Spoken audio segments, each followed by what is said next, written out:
कर्ज म्हटलं की डोळ्यासमोर भलं मोठं डोंगर आलं ना, येणारच. साहजिकच आहे ते. आज मी मोटिवेशन देणार नाही. आज मी सत्य सांगणार आहे. कारण कर्जात असलेल्या माणसाला आश्वासन नको असतं. मार्ग हवा असतो. जर प्रत्येक महिन्याच्या शेवटी EMI भरल्यानंतर तुमच्या हाती शून्य राहत असेल, तर हा व्हिडिओ नक्कीच तुमच्यासाठी असेल. म्हणून हा व्हिडिओ शेवटपर्यंत ऐक. कारण इथे फक्त मार्ग मिळेल. कर्ज देणारे भरपूर मिळतील, पण ते लवकर फेडण्याचा मार्ग कोणीही सांगत नाही. आणि तसंही बँक आपल्या पैशावरच जगत असते. त्यांच्याकडून तर कोणतीच अपेक्षा करू नये. कर्ज फक्त पैशाचं नसतं, ते डोक्यावरचं ओझं असतं. सकाळी उठल्यावर हिशोब आणि झोपताना चिंता असते. लोक तुला हसताना पाहतात, पण तुला झोप लागत नाही हे कोणालाच दिसत नाही. पण एक गोष्ट लक्षात ठेव, कर्जात असलेला माणूस कमजोर नसतो. तो लढतोय, फक्त अयोग्य पद्धतीने. सर्वात पहिलं सत्य स्वीकार. ही वेळ नवीन मोबाईलचा नाही, नवीन कपड्याचा नाही, दिखाव्याचा नाही. ही वेळ आहे कर्जावर हल्ला करण्याचा. जोपर्यंत तू हे मान्य करत नाहीस, तोपर्यंत कर्ज तुझ्यावर राज्य करेल. एक कागद घे आणि सगळं कर्ज लिही. कोणाचं कर्ज, किती रक्कम, किती व्याज, किती EMI. कारण जे स्पष्ट दिसत नाही ते लवकर कधीच संपत नाही. सगळं एकाच वेळी फेडण्याचा हट्ट सोड. सगळ्यात आधी जास्त व्याजाचं कर्ज फेडण्याचं काम कर. Credit card, personal loan, app loan, हे कर्ज तुला दर महिन्याला आतून खाते.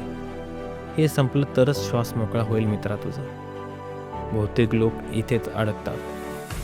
ते म्हणतात EMI भरतो ना, पण ऐक, EMI म्हणजे मिनिमम नाही. तो एक प्रकारचा ट्रॅप आहे. दर महिन्याला थोडं जरी जास्त भरलंस, 500, 1000, तरी वर्षे कमी होतात आणि व्याज मारतं. कर्जात असताना एकच उत्पन्न पुरे हा विचार कधीच करू नकोस. आज तुला दुसरं काम करावंच लागेल. विकेंड काम, पार्ट टाईम काम, स्किल वापर, ऑनलाईन ऑफलाईन, काही कर. आणि एक नियम पाळ, तो पैसा हातात आला की थेट कर्जात भर. लोक काय म्हणतील हा विचार तुला आतून खोल ढकलतोय. 90 दिवस दिखावा बंद, बाहेरचं खाणं बंद, अनावश्यक खर्च बंद. हे 90 दिवस कठीण असतील, पण आयुष्यभराची गुलामी तोडतील. पगार आला की आधी कर्ज, मग बाकी आयुष्य. हे करणं भागच आहे तुला. जर उलट केलंस तर कर्ज कधीच संपणार नाही. हे गणित नाही, ही शिस्त आहे. आणि त्याचसोबत संगत ही एक सर्वात महत्त्वाची गोष्ट आहे. या गोष्टीला हलक्यात घेऊ नकोस मित्रा.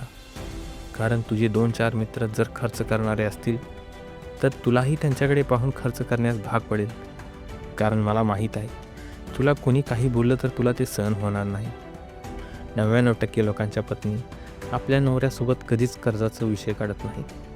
कारण त्यांना त्याचं काहीच घेणं देणं नसते. त्यामुळे आपण आतून खचतो. कारण आपल्यासमोर खर्चाचा डोंगर उभा असतो. त्यामुळे जे करायचं आहे ते तुलाच करायचं आहे. प्रत्येक महिन्याला तुझं जे बिल ठरलेलं असतं, त्यातील कोणते बिल तुला कमी करता येईल याचा सगळ्यात पहिला विचार कर.